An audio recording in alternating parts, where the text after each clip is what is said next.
السلام علیکم ورحمۃ اللہ وبرکاتہ۔ آج کے ہمارے بیان کا موضوع حضرت انس بن نضر کی شہادت کا واقعہ۔ اس سے پہلے آپ ہمارے چینل کو سبسکرائب کریں، بیل آئیکن کو پریس کریں، لائک اور شیئر کریں۔ نحمدہ ونصلی علی رسولہ الکریم، اما بعد، فاعوذ باللہ من الشیطان الرجیم، بسم اللہ الرحمن الرحیم۔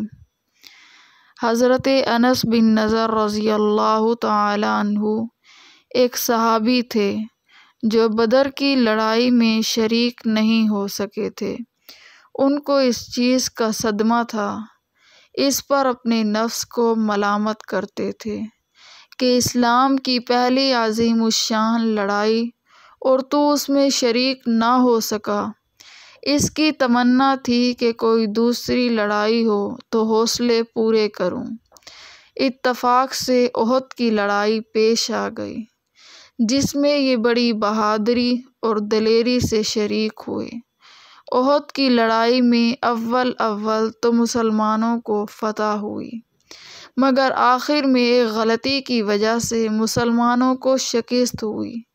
وہ غلطی یہ تھی کہ رسول اللہ صلی اللہ علیہ وسلم نے کچھ آدمیوں کو ایک خاص جگہ مقرر فرمایا تھا کہ تم لوگ اتنے میں نہ کہوں اس جگہ سے نہ ہٹنا، کہ وہاں سے دشمن کے حملہ کرنے کا اندیشہ تھا۔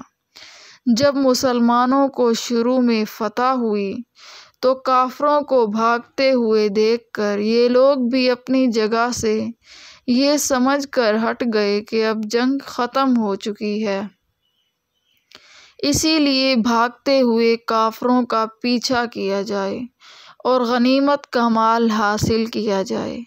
اس جماعت کے سردار نے منع بھی کیا کہ رسول اللہ صلی اللہ علیہ وسلم کی ممانعت تھی، تم یہاں سے نہ ہٹو، مگر ان لوگوں نے یہ سمجھ کے کہ رسول اللہ صلی اللہ علیہ وسلم کا ارشاد صرف لڑائی کے واسطے تھا، وہاں سے ہٹ کر میدان میں پہنچ گئے۔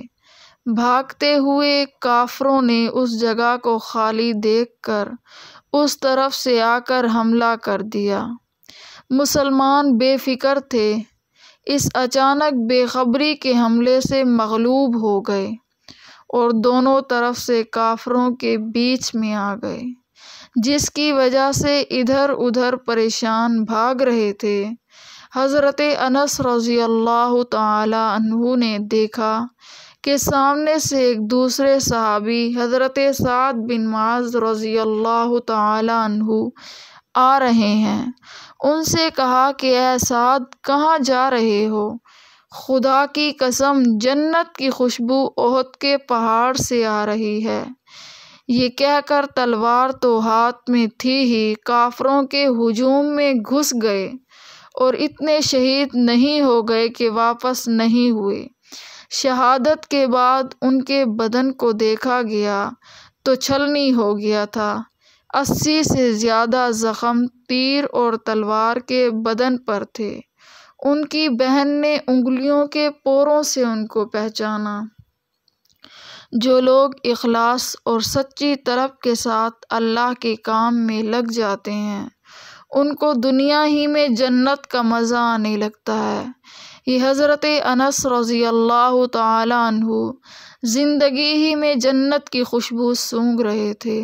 سبحان اللہ، وآخر دعوانا ان الحمد للہ رب العالمین۔